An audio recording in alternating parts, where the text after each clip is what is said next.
कर्म करे किस्मत बने, जीवन का यह मर्म, प्राणी तेरे हाथ में, तेरा अपना कर्म, तेरा अपना।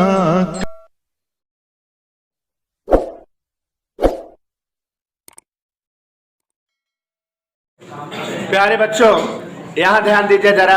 हम लोग पढ़ रहे थे अभी अभी थोड़े दिनों पहले यंग का द्विक रेखा चित्र प्रयोग।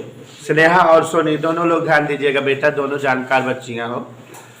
यंग का द्विक रेखा चित्र प्रयोग में हमने आप लोगों को बताया था कि 1901 ईस्वी के आसपास सर थॉमस यंग नामक वैज्ञानिक ने व्यतिकरण की घटना को बकायदा प्रैक्टिकली प्राप्त करके दिखाया था कि कैसे व्यतिकरण होता है।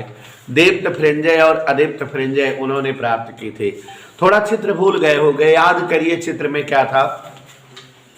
एक बिंदुवत प्रकाश स्रोत था जो एक वर्णी प्रकाश निकालता था, किसी एक रंग का प्रकाश निकालता था। उसके बाद बेटा सोनी याद करो, तीन जो है एक दूसरे के समांतर पर्दे रखे हुए थे। याद आया? नहीं याद आया?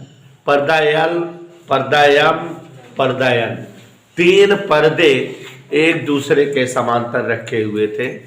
ये जो पर्दा यल था, इसके मध्य में बीचों बीच में एक रेखा छिद्र यश था और इस यश के सामने वाले पर्दे यम में दो रेखा छिद्र थे, यश1 और यश2। याद करो, ये दोनों रेखा छिद्र यश की सीध में नहीं थे, यश के समांतर थे, यश से समान दूरी पर थे। दोनों कला संबद्ध स्रोत थे। और तीसरा पर्दा यम था जिस पर व्यतिकरण प्राप्त होता था। प्रयोग की व्याख्या किया था मैंने कि जब जो है प्रकाश स्रोत से प्रकाश तरंगिकाएं निकलती हैं तो बिंदुवत प्रकाश स्रोत है, लेकिन दूर है तो वहां से समतल प्रकाश तरंगिकाएं किस पर आपतित हुई थी? यश पर। जब यश पर जो है समतल प्रकाश तरंगिकाएं निकली थी तो यश से जो प्रकाश तरंगिकाएं बाहर आई थी वो सभी दिशाओं में निकली थी गोलीय तरंगाग्र के रूप में। और ये दोनों पर्दों के बीच में तरंगिकाएं एक समान रूप से फैल गई थी। ये तरंगिकाएं समान कला में यश1 पर भी पड़ी थी और यश2 पर भी। यश1 और यश2 नए कला स्रोत, नए प्रकाश तरंग स्रोत का काम किए। यहां से क्या निकलने लगी थी? द्वितीयक तरंगिकाएं। और जो यश1 और यश2 से द्वितीयक तरंगिकाएं निकलती थी उनमें हमने आपको दो बातें बताई थी कि श्रृंग भाग भी निकलता है, गर्त भाग भी निकलता है। तो विच्छिन्न और अविच्छिन्न चाप से दिखाए थे। यश1 और यश2 से निकलने वाली द्वितीयक तरंगिकाओं के किसी स्थान पर श्रृंग श्रृंग मिलते थे, कहीं गर्त गर्त मिलते थे। इनको मिलाने वाली रेखाएं प्रस्पंद रेखाएं जो पर्दे पर दीप्त फ्रिंज बनाती थी, और निस्पंद रेखाएं पर्दे पर कैसे फ्रिंज बनाते थे? अदीप्त फ्रिंज। तो ये जो दीप्त फ्रिंज और अदीप्त फ्रिंज पर्दे पर एकांतर क्रम में बन रही हैं, इन्हीं के बीच की दूरी, दो क्रमागत दीप्त फ्रिंजों के बीच की दूरी या दो क्रमागत अदीप्त फ्रिंजों के बीच की दूरी फ्रिंज चौड़ाई कहलाती है।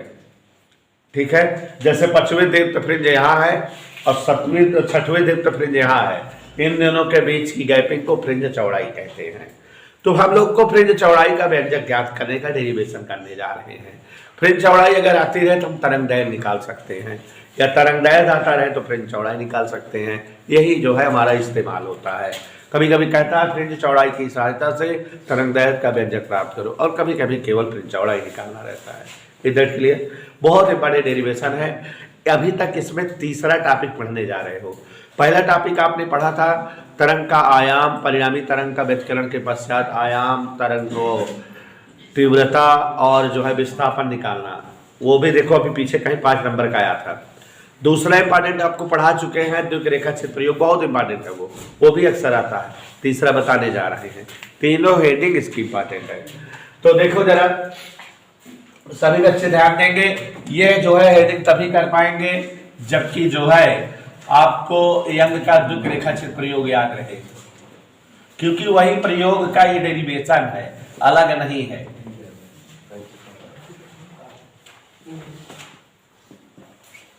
क्या बोला आदित्य हमने बेटा? उसी प्रयोग का ये डेरिवेशन है। जो आपने फ्रिंज चौड़ाई जो आपने जो है अंक का द्विग रेखा चित्र प्रयोग किया था, उसी का ये जो है क्या है बच्चों? डेरिवेशन। ठीक है।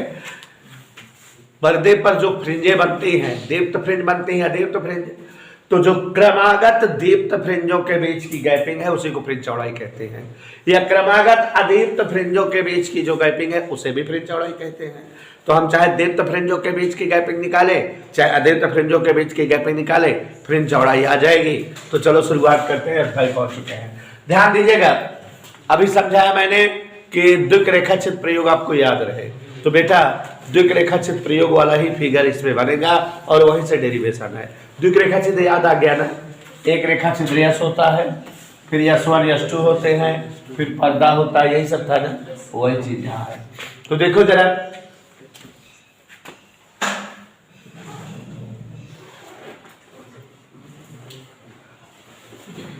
ये पर्दा जो है यल वाला है, मान लेते हैं। ये एक रेखा छिद्र आप सभी को दिखा यस है। रेखा छिद्र प्रयोग जो यंग किए थे उसी का जो है हिसाब किताब है। यहाँ रेखा छिद्र यस है और आप जान रहे हो कि एक वर्णी प्रकाश स्रोत से प्रकाशित होगा। इस पर जो है समतल तरंगाग्र आपतित होंगे, फिर यहाँ से गोली निकलेंगी, ये सब चीजें आप जान रहे हैं। और यहाँ पर बेटा दूसरा पर्दा था और दूसरे पर्दे में क्या प्रकाश स्रोत थे? दो। दूसरे प्रकाश स्रोत, दूसरे पर्दे में दो प्रकाश स्रोत थे और दोनों यश की सीध में नहीं थे, लेकिन यश से बराबर दूरी पर थे।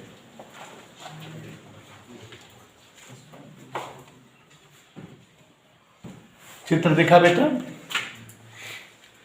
याद आ रहा है ना वो चित्र? एक रेखा छिद्र यश है, दो रेखा छिद्र यश1 और यश2 है। यश1 व यश2 यश के सीधे में नहीं है, यश के समांतर हैं, किंतु यश से बराबर दूरी पर है। यश यश1 की दूरी, यश यश2 की दूरी बराबर है। यहाँ बेटा एक जो है पर्दा रखा हुआ है, जो पर्दा यंत्र याद करो, तो यहाँ पर्दा रखा हुआ है, हम इसका नाम यमेल लिख रहे हैं। याद आया? याद हो गया? अब बेटा चित्र बनाया नहीं जाता, हवा में समझा जाता है यहाँ पर, क्योंकि फिगर बहुत गंदी हो जाएगी उस तरह से। इस पर क्या आएगा? आपतित होगा एक वर्णी प्रकाश स्रोत। याद है ना? यश पर जो है समतल तरंगाग्र एक वर्णी प्रकाश स्रोत आपतित होगा। यश पर एक वर्णी प्रकाश स्रोत आपतित होगा। उसको थोड़ा मोटा कर देना है, यहां भी मोटा कर देना थोड़ा सा।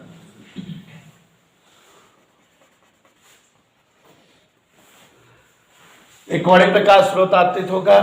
यहां से जो प्रकाश निकलेगा गोली तरंगाग्र के रूप में निकलेगा। यश और यश1 यश2 के बीच में एक समान रूप से क्या हो जाएगा? फैल जाएगा। यहाँ यश1 और यश2 पर वो तरंगिकाएं समान कला में मिलेंगी, इसलिए यश1 और यश2 क्या हुए? कला संबद्ध स्रोत हुए। और यहां से फिर यश1 से और यश2 से क्या निकलेंगी? द्वितीयक तरंगिकाएं, और वो आपस में मिलेंगी और पर्दे पर जहां मिलेंगी वही क्या बनेगा? फ्रिंज। ठीक है, तो यहां मान लेते हैं एक तरंगिका यश1 से निकली। कहां से निकली? और पर्दे को P पर मिलती है एक तरंगिका। ये कौन सी तरंगिका है बताओ? द्वितीयक तरंगिका। यश1 से निकली एक द्वितीयक तरंगिका पर्दे पर P पर मिलती है। यश2 से भी निकलने वाली तरंगिका अगर पर्दे पर P पर मिले तो ये दोनों, इसका मतलब P पर क्या बना रही है? फ्रिंज बना रही है। पहली फ्रिंज की स्थिति हुई, मान लो ये दीप्त फ्रिंज है या अदीप्त, ऐसे कुछ होगी। और यहाँ जो यश है, चूंकि यश1 और यश2 यश के सीधे में ना होकर यश से बराबर दूरी पर है, तो ये लाइन लंबर्धक रेखा हुई यश1 यश2 की। और ये पर्दे पर जहां मिलेगी वहां पर कहा जाता है पर्दे पर केंद्रीय फ्रिंज बनती है। कौन सी फ्रिंज बनती है? केंद्रीय फ्रिंज। ये ऐसे। और केंद्रीय फ्रिंज से दीप्त फ्रिंज की दूरी मान लेते हैं यक्स है। कितना है? यक्स। ऐसे दोनों स्रोतों से पर्दे तक की दूरी कैपिटल डी से लिखी जाती है। ये कैपिटल डी है। और दोनों रेखा छिद्र बहुत पास पास हैं, लेकिन इनके भी मध्य की दूरी मान ले रहे हैं स्मॉल डी है। और ये हमेशा याद रहे, सवाल लगाने में काम देगा। कहेगा कि पर्दे की दूरी इतना, ये दूरी इतना, तो स्मॉल डी कैपिटल डी देख लेना कहाँ पर है। देख लो, चित्र समझ में आया बेटा? ध्यान से समझो तब तो डेरिवेशन कराएं। एक रेखा छिद्र यस है जो एक वर्णी प्रकाश से प्रकाशित है। यहाँ पर एक वर्णी प्रकाश का समतल तरंगाग्र आपतित हुआ होगा और यहाँ से गोली तरंगाग्र निकलेगा। रेखा छिद्र यस से समांतर, यस से बराबर दूरी पर, किंतु यस की सीध में ना होकर दो रेखा छिद्र S1 S2 हैं। S1 S2 की खासियत क्या है कि यस से बराबर दूरी पर है। यहाँ से यह दूरी और यहाँ दूरी बराबर है, और ये दोनों के दोनों यस के समांतर हैं, यस की सीध में नहीं है। तो जब यस से निकलने वाली प्रकाश तरंगिकाएं S1 और S2 पर पड़ती हैं तो समान कलम पड़ती हैं, तो ये दोनों कला संबद्ध स्रोत हुए और ये दोनों द्वितीयक तरंग स्रोत भी हुए। यहाँ से द्वितीयक तरंगिकाएं निकलेंगी। यस से निकलने वाली द्वितीयक तरंगिका S2 से निकलने वाली द्वितीयक तरंगिका मिलेंगी पर्दे पर, जहां वह फ्रिंज बनेगा दीप्त और अदीप्त फ्रिंज। मान लेते हैं एक द्वितीयक तरंगिका S1 से निकली, P पर पर्दे पर मिली। दूसरी तरंगिका S2 से निकली, P पर पर्दे पर मिली। दोनों तरंगिकाएं P पर फ्रिंज बना रही हैं और S1 और S2 के लंबवर्धक रेखा की दिशा में है। और यहाँ से जो द्वितीयक तरंगिका पर्दे पर मिलती है वहां पर क्या बनता है? केंद्रीय फ्रिंज। मान लिए S1 और S2 के बीच की दूरी स्मॉल डी और पर्दे की दूरी यहाँ से कैपिटल डी, और इस फ्रिंज से जहां पर हमारी फ्रिंज बनी है उसकी दूरी क्या है? X। देखो अभी यही करेंगे कि जैसे मान लो ये पश्चिमी फ्रिंज है, पश्चिमी फ्रिंज की यहाँ से दूरी 7 सेंटीमीटर है। ऐसे फिर पता लगाएं चौथी फ्रिंज की दूरी कितना है। मान लो चौथे फ्रिंज की दूरी 3 सेमी, तो पश्चिमी फ्रिंज की दूरी कितनी है यहाँ से? और चौथे, तो दोनों फ्रिंजों के बीच की गैपिंग कितना हुई?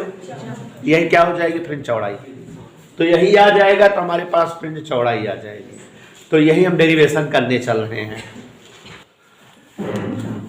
S1 रेखा छिद्र से निकलने वाली द्वितीयक तरंगिका द्वारा फ्रिंज बनाने तक चली गई दूरी S1 थी। S2 से निकलने वाली द्वितीयक तरंगिका द्वारा फ्रिंज बनाने तक चली गई दूरी S2 की।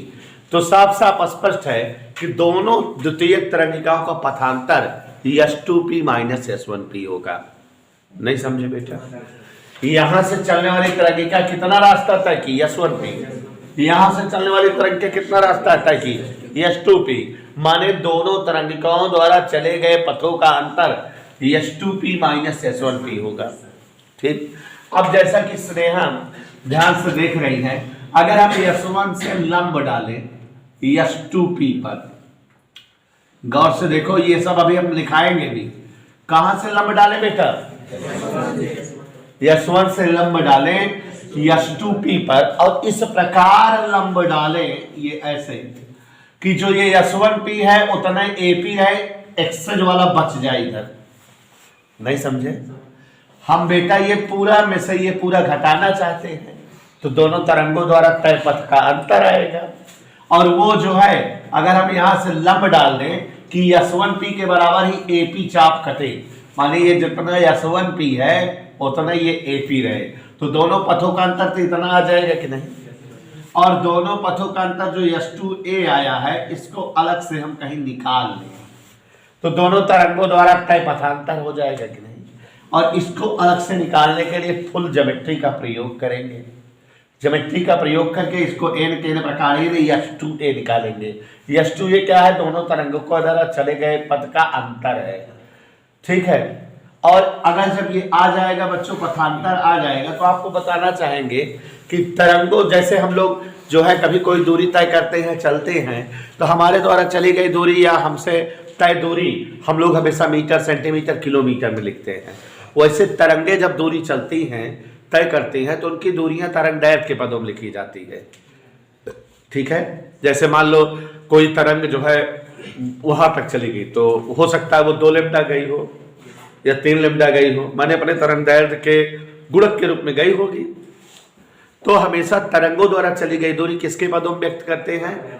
तरंगदैर्घ्य के पदों में। तो माने ये पथांतर हम मान लेंगे m लैम्डा है, माने तरंगदैर्घ्य का आधा है या तरंगदैर्घ्य का दुगना है या तरंगदैर्घ्य का 3 गुना है, ऐसे ही। तो एक बार फिर से सोनी जी ध्यान से देखना। सोनी बहुत प्यारी बच्ची है। यशवंत स्रोत से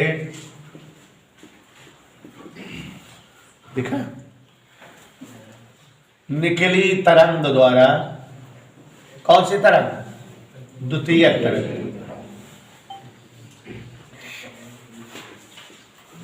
द्वारा तय पथ कितना देख के बताओ? यशवंत पी। दिखा बेटा, यही सब लिखने पर नंबर है 5 नंबर का बाबू।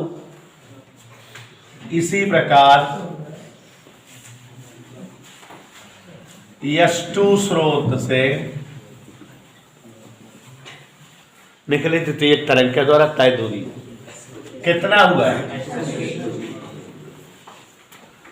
पथांतर दोनों तरंगिकाओं का तय पथांतर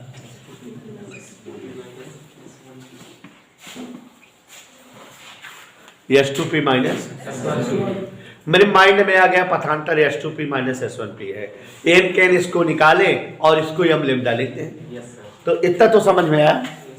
अब S1A लंब आन S2P इस प्रकार खींचा, हमने बताया भी खास क्या कि AP बराबर S1P, S1P और AP बराबर है, तो यह पथांतर आ जाएंगे ना। इसलिए पथांतर S2P माइनस S1P बराबर S2A। समझ आया? इसमें से इसको कम करना तो यही बच रहा है। अब बच्चों यही S2A n के प्रकार खींचे पता करें तो पथांतर आ जाएगा कि नहीं? तो ध्यान से देखो जरा, यहाँ ये जो लंबवर्धक रेखा है, मान ले यहाँ पर पर्दे को, दोनों रेखा चित्र को C पर कट कर रही है। C से P को मिला दें,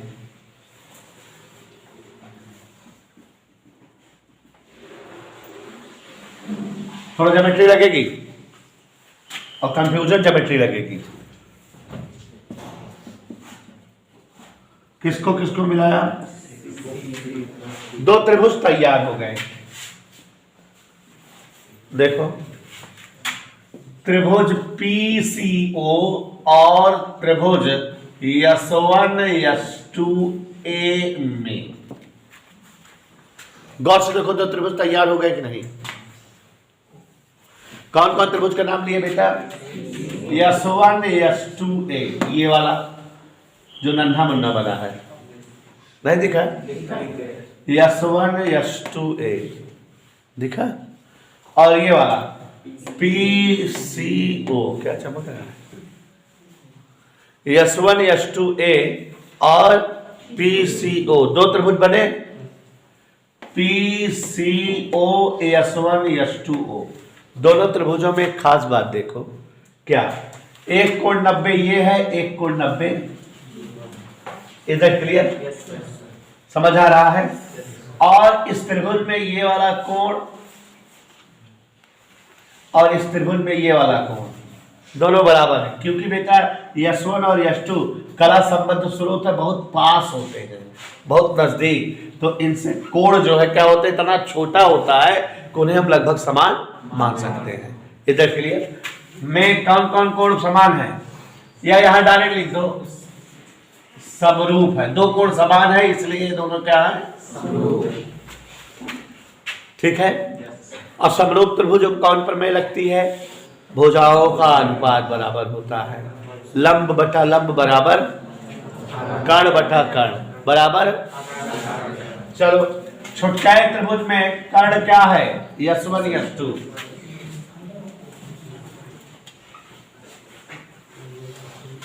नहीं देख रहे हो? और बड़े वाले त्रिभुज में कर्ण क्या है? CP।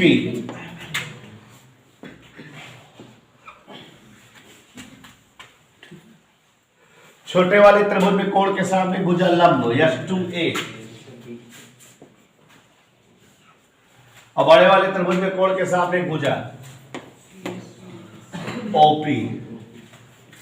कौन प्रमेय लगाए हैं बेटा? समरूपता प्रमेय में समरूपता प्रमेय से। समरूपता प्रमेय समझ रहे हो क्या होती है? क्या भुजाओं का अनुपात समान होता है। तो ज्योमेट्री लगाए बेटा, भुजाओं का अनुपात देख लो एक बार फिर से। ये 90 चाचा है, 90 चाचा के सामने वाली लाइन क्या होती है? कर्ण। तो इस त्रिभुज में ये कर्ण, और ये वाले त्रिभुज में ये 90 है तो ये कर्ण, मानोगे? फिर उसके बाद यहाँ कोण के सामने भुजा लंब, तो यहाँ कोण के सामने भुजा ये लंब। ओके, तो कर्ण बटा कर्ण बराबर लंब बटा लंब बराबर आधार बटा आधार। अब नहीं ले रहे हैं, काम हमारा हो गया। S1 S2 बटे CP, कहाँ बात? CP बराबर S2A, कहाँ बात? S2A, ये चाहिए ना, अपान OP, तो X और S1 S2 का D ना, समझ में आए? वैल्यू रख दी। अच्छा यहाँ बेटा ये दोनों रेखा चित्र बहुत छोटे हैं, तो ये जो CP है ये लगभग CO के होगी।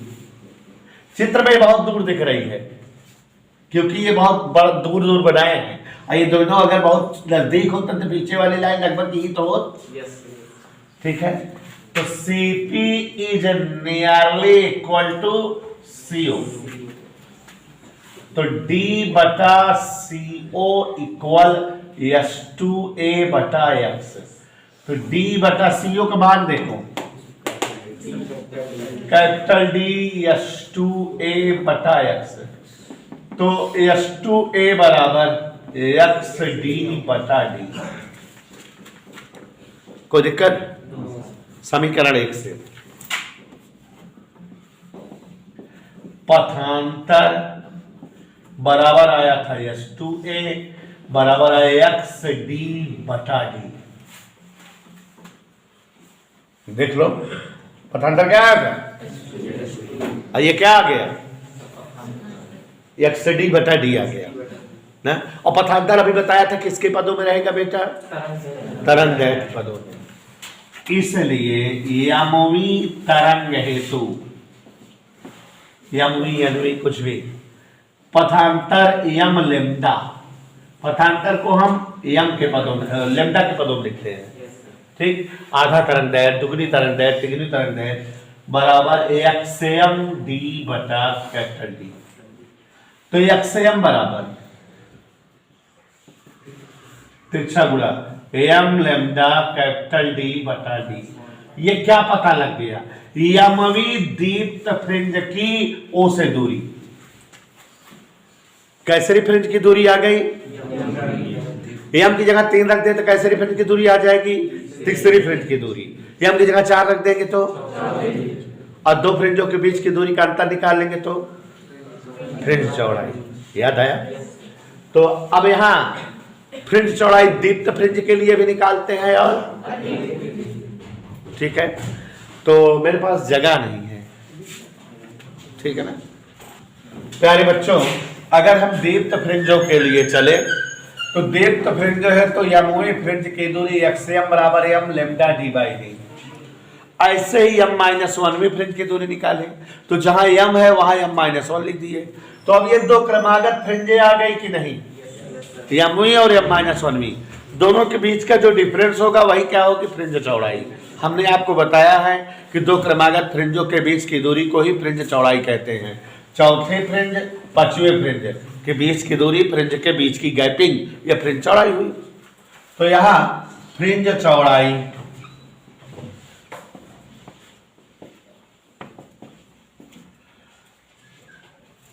W बराबर, W से लिखते हैं एक्सएम व यमवी व M-1वीं फ्रिंजों के बीच की दूरी। यशपाल कोई दिक्कत?